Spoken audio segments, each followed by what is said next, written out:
বন্ধুরা, আজকে আমি রান্না করব। দেখেন, পটল মুড়ি ঘন্ট নিরামিষ। এই যে দেখেন, পটলটাকে ঠিক এইভাবে চিড়ে নিতে হবে। ছিলে নেওয়ার পরে ঠিক এইভাবে চিড়ে নিতে হবে। দেখেন, এই যে দেখুন, এইভাবে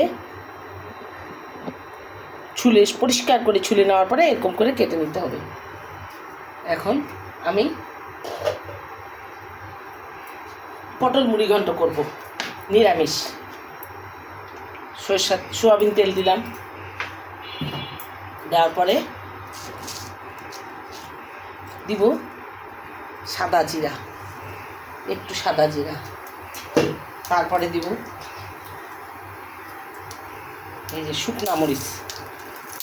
আমি শুকনা মরিচ কেটে দিই কেন, ফোড়নটা সুন্দরভাবে বের হয়। এই দেখেন, আমি পটলটা ভেজে নিয়েছি সুন্দর করে লবণ হলুদ দিয়ে। এখন আমি এর মধ্যে দিব গোটা গোটা কিছু গরম মশলা। এই যে গরম মশলা, তারপরে দেওয়ার পরে এটা হওয়ার পরে এখন আমি দিব এই যে চাল, আমি মিনিকেট চাল ধুয়ে নিয়েছি। এখন আমি এটা দিয়ে দেব।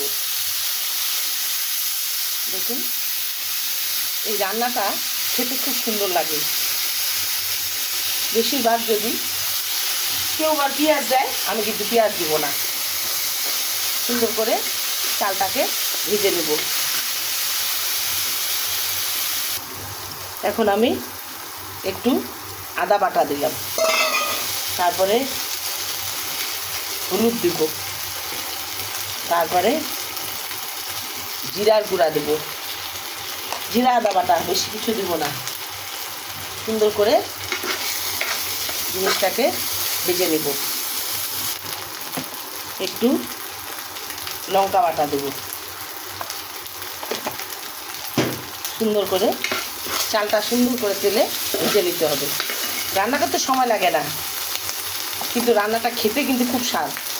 হলুদ একটু কম হয়েছিল, তাই আমি আর একটু হলুদ দিলাম। এখন আমি এই যে পটলটা যে ভেজে নিয়েছি, এই পটলটাকে দিয়ে দেব। আপনাদের বাসায় কেউ আসলে পট করে এটা রান্না করে দিতে পারবেন। খেতে কিন্তু অনেক মজা লাগে।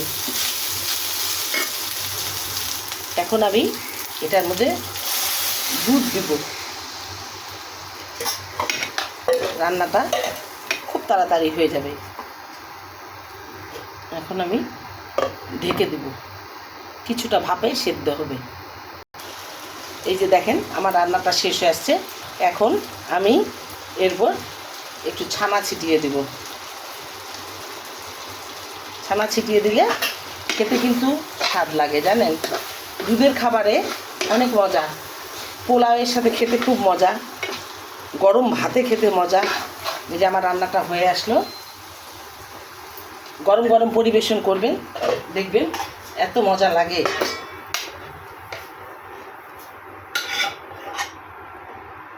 দেখুন বন্ধুরা, আমার রান্নাটা কেমন হয়েছে বলুন তো। সুন্দর হয়েছে না? সবাই ভালো থাকুন, সুস্থ থাকুন। ওকে, আমি রান্না করলাম পটল মুড়ি ঘন্ট। আপনারাও এইভাবে বাসায় রান্না করবেন। ভালো থাকুন। ওকে।